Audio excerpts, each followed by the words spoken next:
Oke, assalamualaikum warahmatullahi wabarakatuh. Jumpa lagi di channel Super MNH. Masih bersama saya dengan Muhammad Noviansah.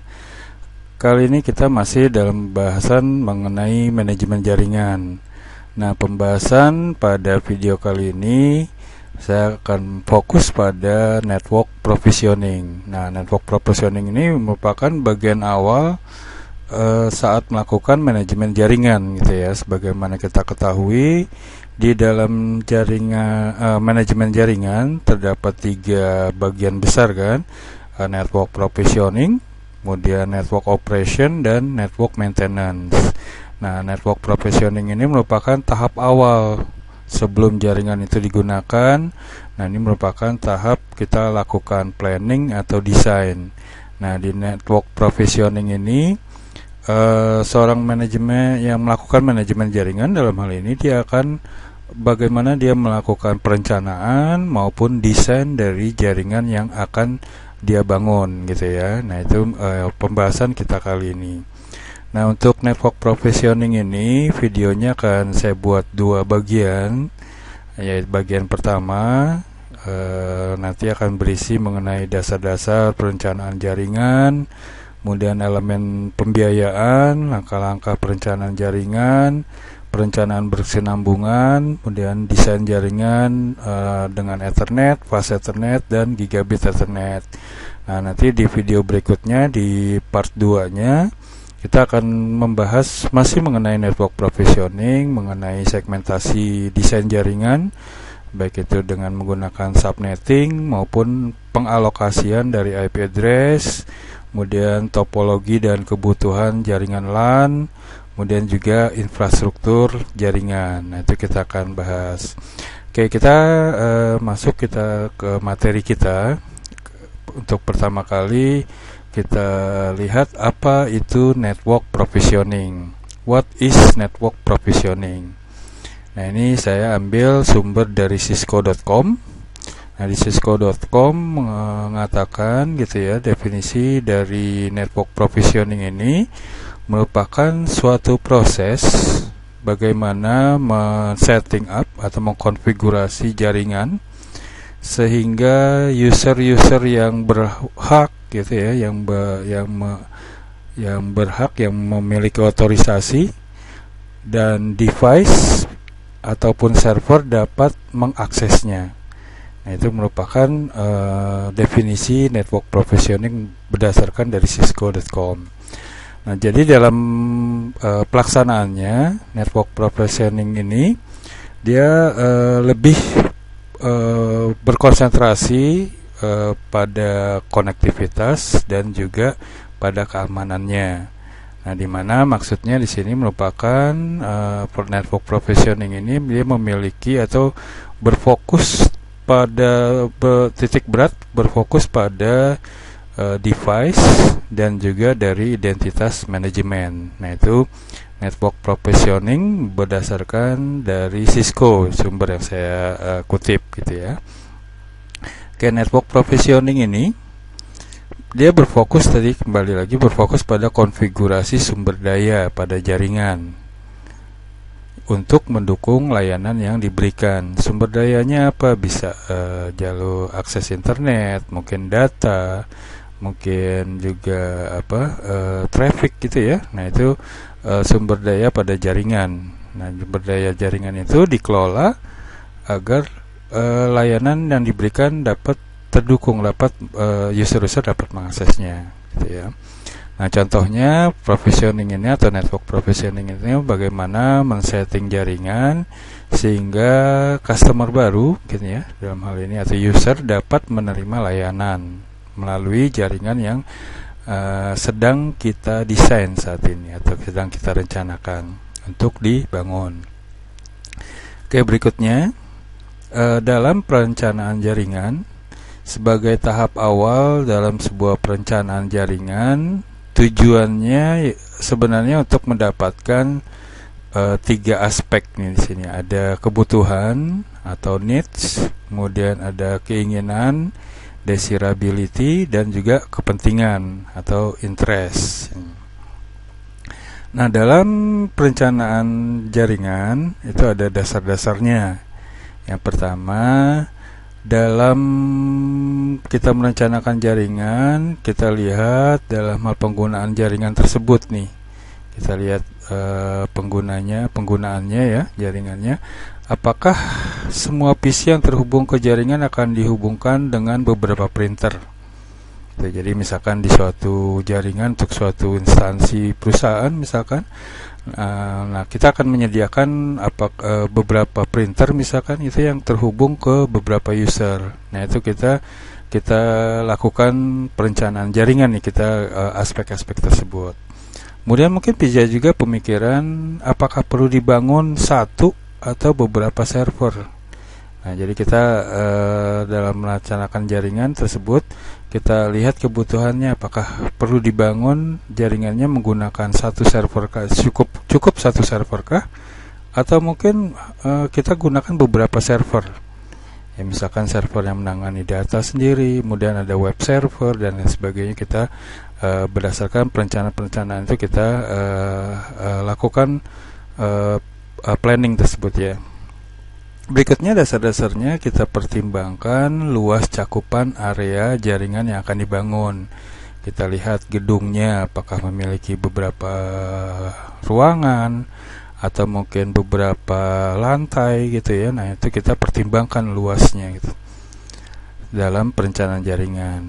Kemudian kita pertimbangkan juga apakah jarak antara PC ke switch atau hub yang digunakan memungkinkan untuk memasang kabel misalkan.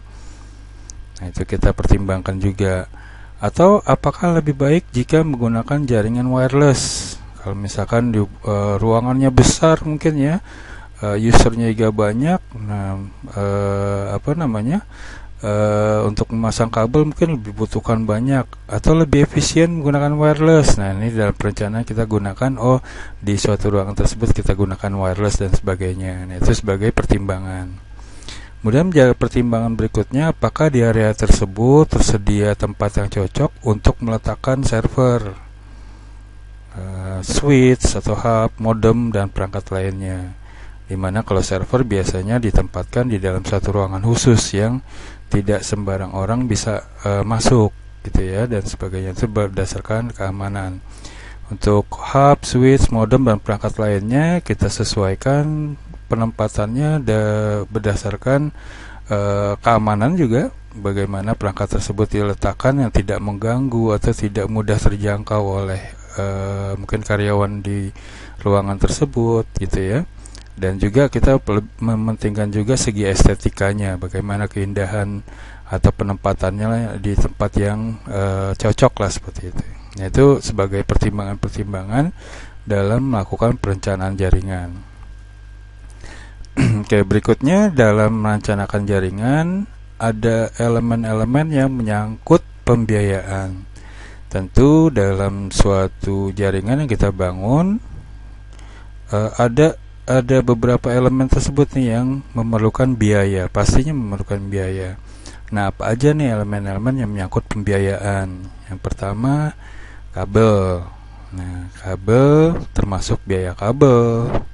Kita gunakan kabel, nanti gunakan misalkan UTP atau STP, nanti berdasarkan kategorinya ya, ada Cat 5, Cat 5E atau Cat 6 dan seterusnya. Dan juga bagaimana proses instalasinya, apakah dikerjakan oleh kita sendiri mungkin, atau kita bisa juga menggunakan tenaga dari orang lain untuk membantu proses instalasinya, bisa aja. Nah, itu perlu biaya selain kabelnya itu ya tadi ya. Berikutnya juga mengenai perangkat keras dan perangkat lunak pada jaringan. Kalau perangkat kerasnya gunakan komputernya gitu ya, yang akan digunakan oleh user, atau mungkin servernya gitu ya. Kemudian ada NIC, Network Interface Card, LAN card, dan hub, switch, router dan lain sebagainya. Itu perangkat kerasnya. Begitu juga dari segi biaya perlu kita pertimbangkan juga untuk perangkat lunak jaringan yang digunakan gitu ya. Bisa berupa NOS, Network Operating System, jadi operating system yang digunakan untuk jaringannya gitu ya. Nah, itu kita pertimbangkan gitu. Mungkin bisa kita gunakan gratis ataupun yang berbayar gitu ya. Nah itu bisa dipertimbangkan dari segi baik dan buruknya gitu ya, kalau mau mempertimbangkan yang gratis mungkin atau yang berbayar. Kemudian juga operating system pada klien, pada server, dan juga aplikasi-aplikasi yang digunakan di user atau digunakan dalam jaringan tersebut. Oke, berikutnya elemen yang menyangkut pembiayaan adalah pelindung jaringan, seperti UPS gitu ya, mungkin ditempatkan di perangkat-perangkat yang harus yang harus on terus atau hidup terus, misalkan server gitu ya. Nah kita tempatkan UPS. Nah itu sebagai pelindung. Nah perlu pembiayaan juga. Kemudian bisa juga kita gunakan anti petir kalau memang lokasi jaringan tersebut berada memiliki mungkin tingkat petirnya itu mungkin lebih gitu ya. Nah itu perlu kita pertimbangan penggunaan anti petir di sini nih untuk melindungi dari perangkat-perangkat kita terhadap arus yang bisa menyebabkan kerusakan pada perangkat-perangkat yang kita gunakan di jaringan. Ataupun spark arrestor gitu ya, yang digunakan untuk menahan percikan api dan sebagainya. Ataupun juga penambahan di beberapa ruang, misalkan alat pemadam kebakaran. Jika kemudian terjadi kebakaran itu langsung bisa kita antisipasi gitu ya, misalkan. Itu termasuk pelindung jaringan juga gitu ya, yang membutuhkan biaya pastinya. Berikutnya yang juga elemen yang menyangkut pembiayaan yaitu biaya konsultan, termasuk juga biaya habis atau biaya arsitek maupun operator pada saat instalasi. Jika tadi ya di awal pengkabelan tadi ya, jika memang dibutuhkan oleh tenaga luar gitu ya untuk membantu proses instalasinya, nah itu juga perlu biaya pastinya. Kemudian berikutnya adalah biaya berjalan. Nah ini biaya berjalan yang mungkin harus dibayar bukan saat bukan saat direncanakan aja, tapi saat network itu berjalan. Nah ini elemen-elemen pembiayaan yang perlu dipikirkan juga, seperti bandwidth.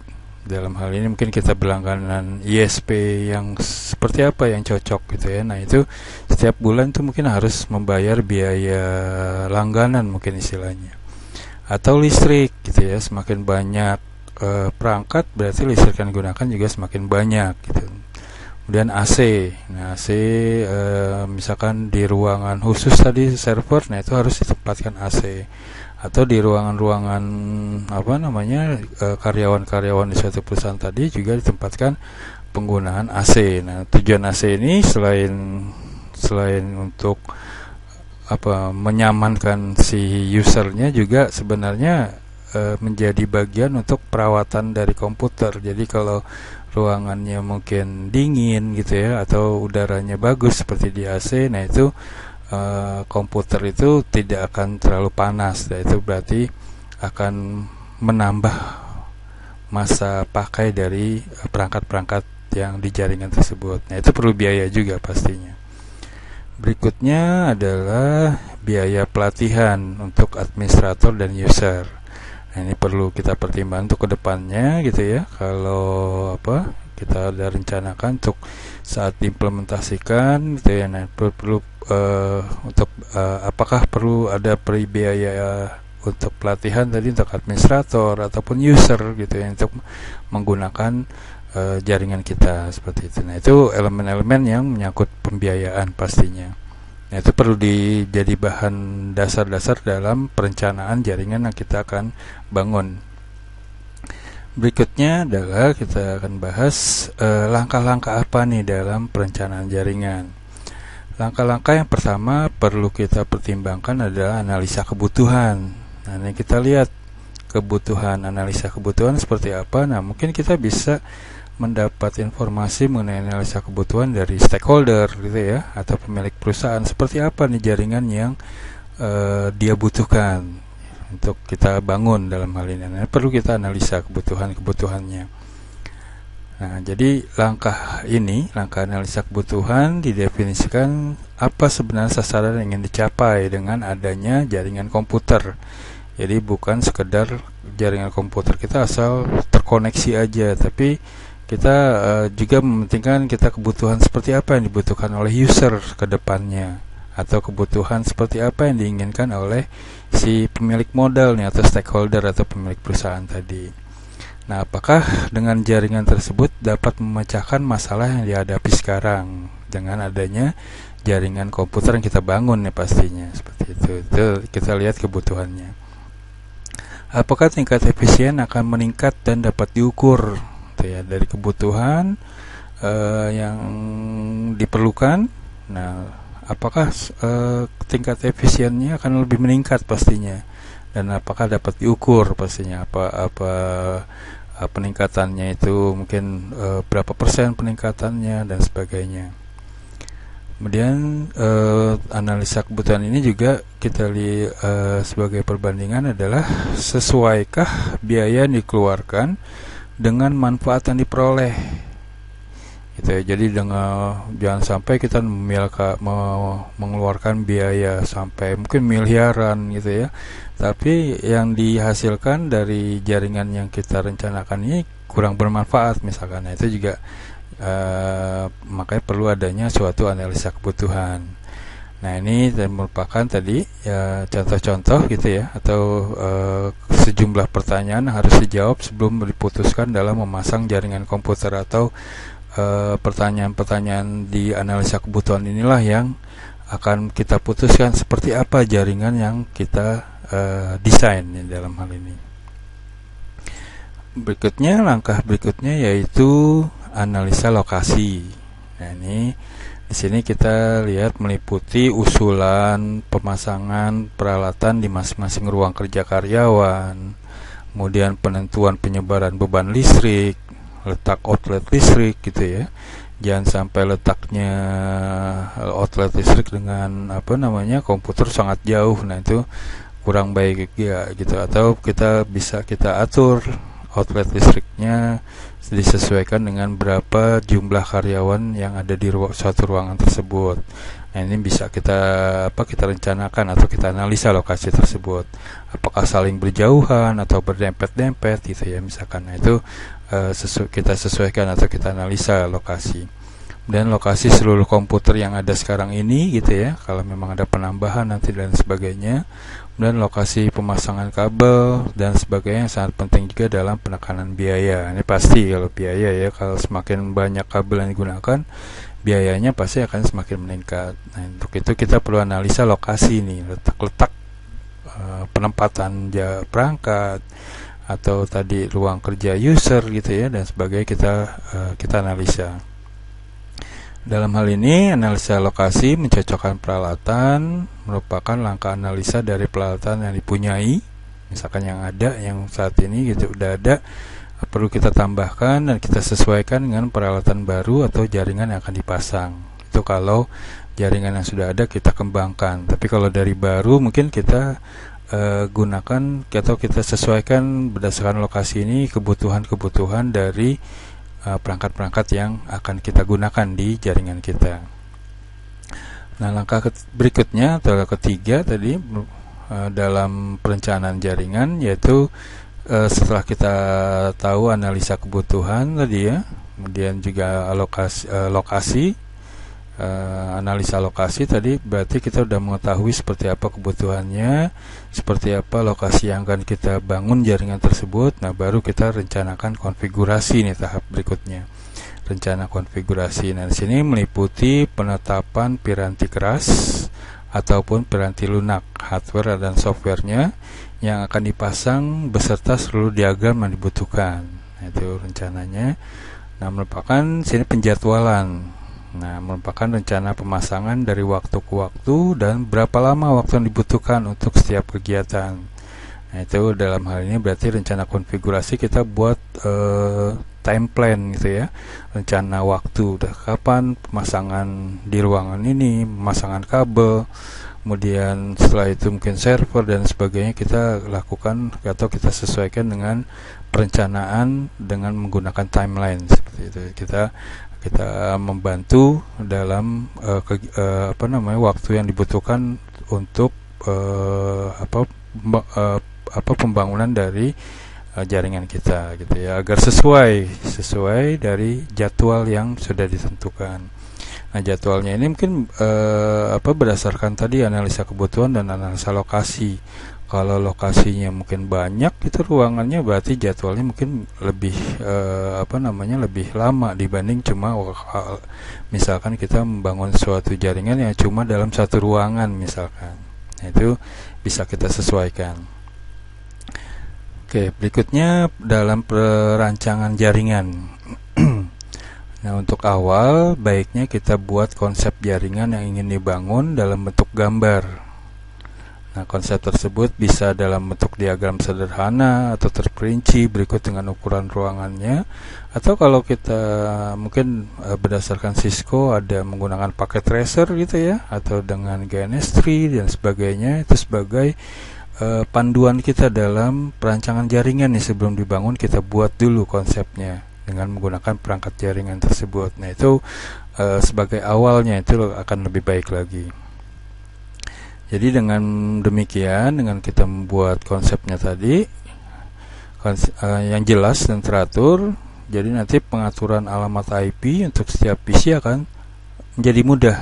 Kemudian pengaturan struktur jaringan, kemudian pengelompokan workgroup juga sangat perlu untuk direncanakan. Itu dalam perancangan jaringan. Jadi kita buat dulu, mungkin bisa kita memanfaatkan ya tadi ya, ada tools yang digunakan untuk perancangan awal tadi, misalkan paket tracer yang saya sudah sebut, GNS3 dan lain sebagainya, bisa kita manfaatkan. Nah, berikutnya dalam perencanaan kita juga harus memikirkan untuk jangka panjang atau berkesinambungan. Jadi yang kita rencanakan bukan untuk sebulan 2 bulan, tapi bagaimana jaringan yang kita rencanakan ini bisa berkesinambungan atau bisa masih berjalan dalam setahun atau 2 tahun atau dan seterusnya. Nah, itu perencanaan berkesinambungan yang kita bahas. Nah, dalam membangun sebuah jaringan diperlukan juga perencanaan yang matang dalam aspek implementasi dan upgradability-nya di samping perencanaan kebutuhan fisik. Jadi kita pikirkan juga upgradability-nya. Misalkan jaringan kita biasanya akan berkembang tuh setelah setahun, 2 tahun dan sebagainya. Nah, itu udah kita rencanakan dari awal. Nah, ini disebut dengan perencanaan berkesinambungan. Nah, sebuah jaringan yang baik harus mempunyai sifat upgradable. Maksudnya apa? Maksudnya apabila diperlukan di kemudian hari, jaringan tersebut dapat ditingkatkan kemampuannya, baik dari sisi kapasitas, kecepatan, fleksibilitas, tanpa melakukan perombakan secara total.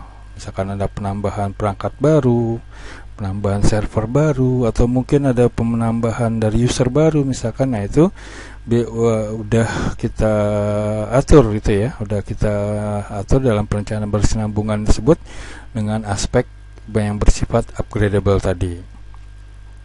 Nah, fleksibilitas di sini mencakup 2 kriteria, jumlah kliennya, node-nya, dan pembagian alamat IP. Nah, ini jumlah klien yang dibutuhkan dan pembagian alamat IP mungkin kalau kita menggunakan per segmen jaringan, menggunakan subnetting misalkan. Nah, itu kita kita tentukan kriteria jumlah klien yang bisa tertampung di dalam satu jaringan, satu segmen jaringan misalkan. Nah, itu perencanaan berkesinambungan. Masih sini ada yang disebut dengan kesalahan atau robustness. Nah, di sini kestabilan dan toleransi terhadap kesalahan merupakan poin penting yang harus dimiliki oleh sebuah infrastruktur jaringan.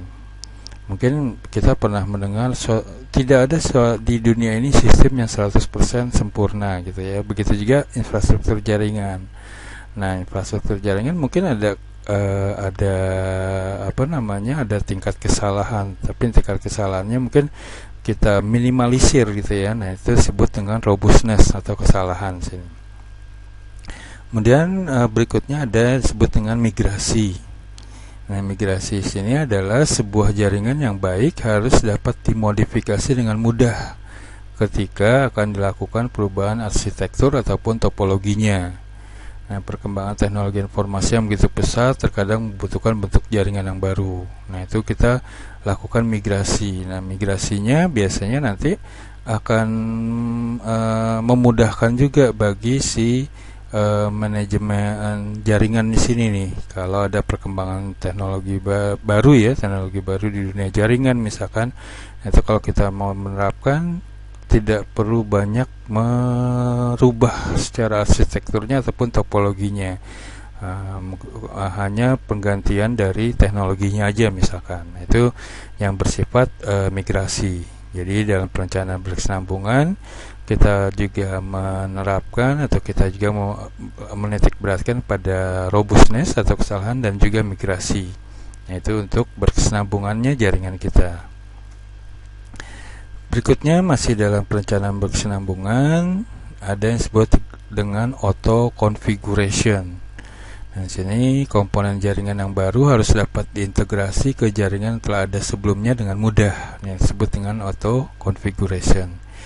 Misalkan bandwidth yang tinggi di dalam jaringan tidak hanya dibutuhkan oleh aplikasi multimedia, melainkan juga beberapa aplikasi lainnya seperti voice dan video. Nah, itu dengan adanya auto configuration bisa dapat berjalan terhadap aplikasi-aplikasi lainnya tersebut.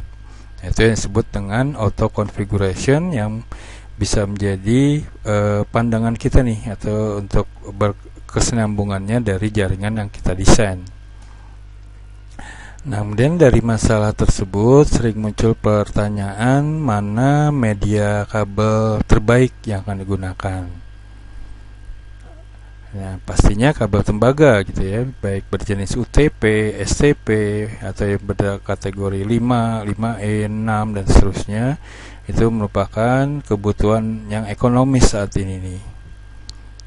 Namun untuk memenuhi kebutuhan aplikasi masa depan gitu ya, dengan berkembangnya teknologi informasi di dunia jaringan dengan penggunaan fiber optik yang semakin murah gitu ya sekarang. Kalau dulu mungkin beberapa tahun ke belakang fiber optik mungkin masih mahal, mungkin lebih cocok dengan menggunakan tembaga dari segi biaya. Tapi dengan seiring berjalan waktu, teknologi fiber optik ini dari segi harga juga semakin terjangkau gitu ya, semakin terjangkau. Nah, mungkin akan menjadi faktor juga nih kita dalam penggunaan di jaringan kita menggunakan fiber optik gitu ya, agar berkesinambungannya lebih lama gitu ya. Kalau di kemudian hari memang fiber optik lebih banyak akan digunakan gitu di dalam suatu jaringan pastinya. Namun untuk saat ini kalau memang kebutuhannya menggunakan kabel tembaga udah cukup, ya kita gunakan kabel tembaga, baik itu UTP, STP gitu ya, kategori 5, 5E dan seterusnya. Oke, berikutnya masih di berkesinambungan dengan adanya keanekaragaman kebutuhan akan jaringan komputer. Tentu akan diperlukan juga interface-interface khusus yang mengakomodasi kebutuhan tersebut. Nah, untuk itu diperlukan suatu interface yang mudah dihubungkan dengan berbagai peripheral baru tanpa harus mengganggu jalannya aktivitas tersebut. Jadi kalau nanti ada penambahan peripheral baru, jaringan tersebut tidak perlu dimatikan gitu ya, tapi dia tetap bisa berjalan gitu ya, sambil si pengelola jaringan tersebut menambahkan peripheral baru misalkan. Nah, itu perencanaan berkesinambungan. Oke, berikutnya masih dalam desain jaringan. Nah, desain jaringan yang bagus dalam suatu sistem infrastruktur jaringan komputer merupakan suatu fondasi keberhasilan dari sistem komputer yang akan dibangun di atasnya. Jadi dalam hal ini, pernyataan ini, desain itu harus kita planning dan kita rencanakan dengan sebaik mungkin. Karena kalau di jaringan komputer yang memiliki desain yang baik gitu ya, termasuk dokumentasinya dan sebagainya, merupakan pondasi keberhasilan jaringan yang ada misalkan. Jadi jaringan komputer yang baik itu bukan hanya terkoneksi, bisa terkoneksi atau berjalan dengan baik gitu ya, tapi juga dia memiliki di awalnya itu desain yang baik gitu ya. Nah itu tadi apakah dia bersinambungan. Kalau sekarang misalkan desainnya kurang baik, tidak dipikirkan berkesinambungan, saat teknologi baru muncul, nah itu nanti jaringan tersebut akan akan tidak bisa berkesinambungan gitu ya. Mungkin harus dibangun ulang. Nah itu berarti butuh waktu lagi, dan saat ini yang sedang berjalan mungkin akan stop dulu gitu. Nah itu kurang baik. Jadi desain juga menjadi hal yang harus diperhatikan dari awal. Kemudian sebagus apapun sistem komputer yang dirancang, jika dibangun pada jaringan komputer yang tidak mendukung atau tidak kompatibel, maka sistem tidak akan berjalan dengan efisien. Itu sudah jelas untuk desain jaringan. Oke, berikutnya dalam desain jaringan kita lihat memilih solusi yang tepat nih dalam mendesain jaringan. Nah, kita kembali lagi, tujuan utama dari desain jaringan itu untuk mengurangi kemacetan saat kemacetan traffic di dalam lalu lintas di jaringan kita gitu ya. Kemudian juga untuk meningkatkan kinerja jaringan komputer dengan cara segmentasi atau penggunaan segmentasi jaringan dengan subnetting atau menggunakan VLAN dan sebagainya. Nah, kemudian ada 3 area dalam desain jaringan yang perlu diperhatikan. Ada desain Ethernet. Nah, desain Ethernet ini berdasarkan portnya ya. Desain Ethernet mungkin ada 3, ada Ethernet, ada Fast Ethernet, dan ada Gigabit Ethernet. Nah, itu kita perlu kita perhatikan juga tuh dalam desain suatu jaringan. Kemudian segmentasi, apakah perlu kita lakukan segmentasi jaringan? Misalkan berdasarkan per ruangan atau per lantai gitu ya, seperti di video awal kita itu ya, modal pengenalan manajemen jaringan, atau berdasarkan dari perangkat-perangkat dan sebagainya. Kita pisahkan berdasarkan segmentasi jaringan. Kemudian yang perlu kita perhatikan juga, kita memilih suatu solusi jaringan nih dalam dalam mendesain suatu jaringan. Oke, jadi jika kita bicara Ethernet dalam desain jaringan, kita tentu harus paham dulu dengan topologi jaringan. Nah, semoga kalian juga nggak masalah ya mengenai topologi jaringan, karena di sebelum-sebelumnya kalian sudah mempelajari mengenai jaringan komputer sebagai dasar dari dari manajemen jaringan ini. Oke, kita lihat suatu jaringan Ethernet bisa menggunakan baik topologi fisikal yang berbentuk bus ataupun star, seperti gambar berikut ini. Topologi bus dan fisikal ya. Nah, topologi logicalnya itu seperti sebuah bus gitu ya, seperti bus yang berarti semua paket data di broadcast atau dikirim ke semua piranti yang ada dalam jaringan melalui media kabel jaringan. Nah, tentu kita juga harus paham dalam memilih media transmisi yang akan digunakan. Tadi media transmisi baik yang menggunakan kabel atau tanpa kabel, dan seterusnya. Nah, itu kita harus paham dalam pemilihan jaringan tersebut, karena ini nanti tadi yang disebut dengan paket data broadcast tadi gitu ya.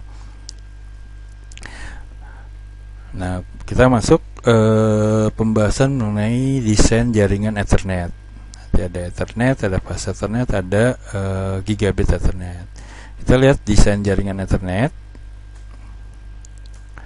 Nah, Ethernet merupakan bagian dari piranti jaringan. Dalam desain jaringan tergantung jenis kabelan yang digunakan. Nah, Ethernet ada jenis kabelnya. Kalau jenis kabel mungkin ada STP dan UTP ya. Selain STP atau UTP itu juga ada berdasarkan kategorinya, ada 5 yang ada di pasaran ya, 5, 5E atau 6, 6E dan seterusnya.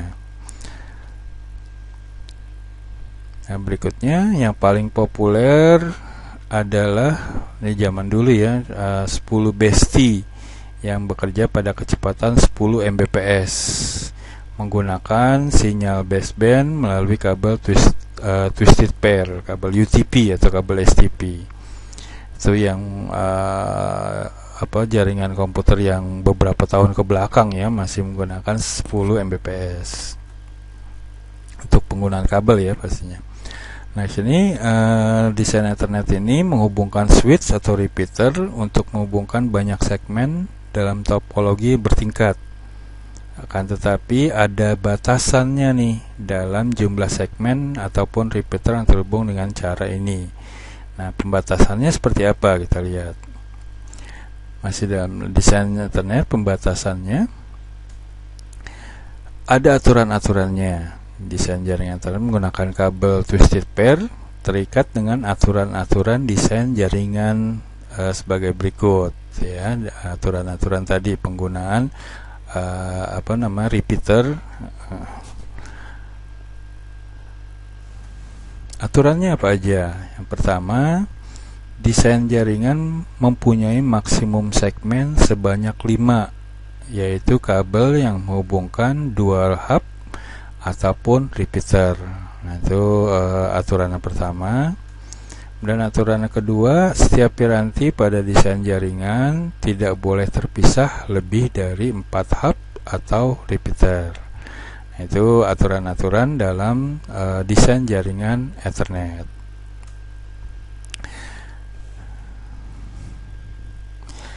Oke, masih dalam desain jaringan Ethernet. Desain jaringan Ethernet bisa berjalan dalam dua modus yang berbeda gitu ya, baik half duplex ataupun full duplex. Nah, ini pernah kita bahas half duplex maupun full duplex di pertemuan sebelumnya atau di video sebelumnya. Kalau bisa saya ulangi, mungkin half duplex itu sebuah mode atau modus komunikasi di mana data dapat ditransmisikan atau diterima secara dua arah. Cara dua arah bisa diterima ya, namun tidak dapat bersama-sama secara komunikasi tidak dapat bersama-sama. Jadi dikirim bergantian gitu ya, menerima dan mengirim. Itu kalau contoh kemarin seperti HT kita berkomunikasinya gitu ya. Jadi pembicara berbicara, yang pihak lainnya itu dia mendengarkan, dan seterusnya kebalikannya. Namun kalau full duplex, kedua pihak saling bisa berkomunikasi baik mengirim ataupun menerima informasi tersebut dalam waktu yang bersamaan. Nah, di sini umumnya tadi membutuhkan dua jalur ya. Kalau full duplex contohnya mungkin kalau saat seperti kita menelpon. Nah, ini kita menelpon bisa sambil mendengarkan, bisa sambil berbicara, jadi secara bersamaan waktunya. Itu komunikasi half duplex ataupun full duplex ya. Itu bisa dijalankan pada jaringan Ethernet. Nah, desain jaringan dalam half duplex menggunakan jalur fisikal maupun jalur logikal yang sama, baik untuk mengirim ataupun untuk menerima data. Misalnya digunakan pada hub ataupun repeater. Nah, sedangkan desain jaringan Ethernet full duplex membuat jalur terpisah untuk pengiriman dan pengiriman data. Ini digunakannya untuk menghilangkan collision atau tabrakan data. Nah, full duplex ini memerlukan port switch terpisah untuk masing-masing piranti yang terhubung. Nah, berikutnya di atas dari Ethernet ada fast Ethernet. Nah, sini desain jaringan fast Ethernet seperti apa? Nah, desain jaringan fast Ethernet adalah variasi dari desain jaringan standar Ethernet. Di atas dari Ethernet di sini. Nah, di sini fast Ethernet ini menggunakan metode akses media, topologi dan jenis frame yang sama. Nah, standar dari fast Ethernet yang bekerja adalah 100 Mbps. Kalau tadi Ethernet kan 10 Mbps, tapi kalau fast Ethernet dia maksimumnya bandwidthnya bekerja pada 100 Mbps. Dia juga menggunakan kabel twisted pair maupun fiber optik gitu ya untuk fast Ethernet ini. Jenisnya ada 10 BST atau 100 BST4 atau 100 base FX. Yang pasti fast Ethernet itu bekerja pada 100 Mbps. Nah, jaringan Ethernet 10 base dan fast Ethernet 100 base 4 menggunakan kabel twisted pair Cat5 dengan panjang maksimum yang digunakan adalah sepanjang 100 meter maksimumnya. Ada keterbatasan ya pastinya ya, sekitar 100 meter penggunaan dari kabel jaringan di sini atau twisted pair ini. Yang perlu diperhatikan adalah penggunaan semua komponen seperti LAN card, NIC ya, switch dan sebagainya harus kompatibel dengan fast Ethernet. Nah, switch yang kita gunakan apakah memiliki port fast Ethernet gitu ya. Kalau hanya memiliki Ethernet tidak memiliki fast Ethernet ya berarti nggak kompatibel gitu untuk penggunaan jaringan fast Ethernet. Oke, berikutnya terakhir di video ini desain jaringan gigabit Ethernet. Nah, gigabit Ethernet ini bekerja pada 1000 Mbps atau 1 gigabit per second. Nah, jenisnya adalah 1000 base Ethernet dengan panjang juga tetap maksimum 100 meter jika menggunakan kabel twisted pair. Nah, itu untuk gigabit juga 100 meter ya daya panjang maksimum yang bisa digunakan. Memang gigabit memiliki bandwidth maksimumnya sebesar 1000 Mbps atau 1 gigabit per second. Nah, pemakaian gigabit Ethernet ini bisa pada desain jaringan backbone untuk kecepatan tinggi ataupun untuk jaringan penghubung LAN ke desktop untuk piranti yang memakai bandwidth secara intensif. Nah, akan tetapi dengan menggunakan gigabit ini hanya diperbolehkan satu repeater. Ya, untuk gigabit nih hanya diperbolehkan satu. Beda tadi dengan yang dibahas di fast Ethernet ya. Nah, antar dua piranti. Nah, pemakaian jaringan gigabit sangat dibutuhkan sekali pada saat jaringan akan tumbuh di kedepannya tadi yang berkesinambungan tadi, di mana diperlukan infrastruktur kecepatan gigabit untuk kebutuhan backup lewat jaringan terpusat untuk semua server. Nah, ini dibutuhkan dengan menggunakan gigabit Ethernet nih untuk menghubungkan atau tadi kebutuhan backup ya lewat jaringan terpusat untuk semua server. Oke, mungkin itu aja materi kita di video kali ini ya. Namun untuk network provisioning nanti akan berlanjut di video berikutnya gitu ya, dalam pembahasan mengenai masih network provisioning, kita mengenai segmentasi jaringan, kemudian topologi dan kebutuhan maupun infrastrukturnya akan kita bahas di video berikutnya. Oke, untuk kali ini mungkin bisa saya tutup aja ya. Semoga berkenan dan bisa dipahami oleh kalian ya. Tetap semangat di masa pandemi ini, jangan lupa menerapkan protokol kesehatan dengan menerapkan 3M, memakai masker, menjauhi kerumunan, menjaga jarak, ataupun juga sering-sering mencuci tangan gitu ya, agar kita terhindar dari wabah COVID-19 ini. Oke, tetap semangat untuk kalian ya, tetap sehat, jaga kesehatan dan juga keselamatan. Oke, mungkin bisa saya akhiri untuk pertemuan untuk video kali ini ya, mengenai network provisioning. Jangan lupa yang belum like video ini di like, dan yang belum subscribe juga silahkan di subscribe gitu ya, agar setiap saat saya mengupload video baru kalian akan mendapat notifikasinya. Oke, mungkin itu aja, saya tutup dengan ucapan assalamualaikum warahmatullahi wabarakatuh.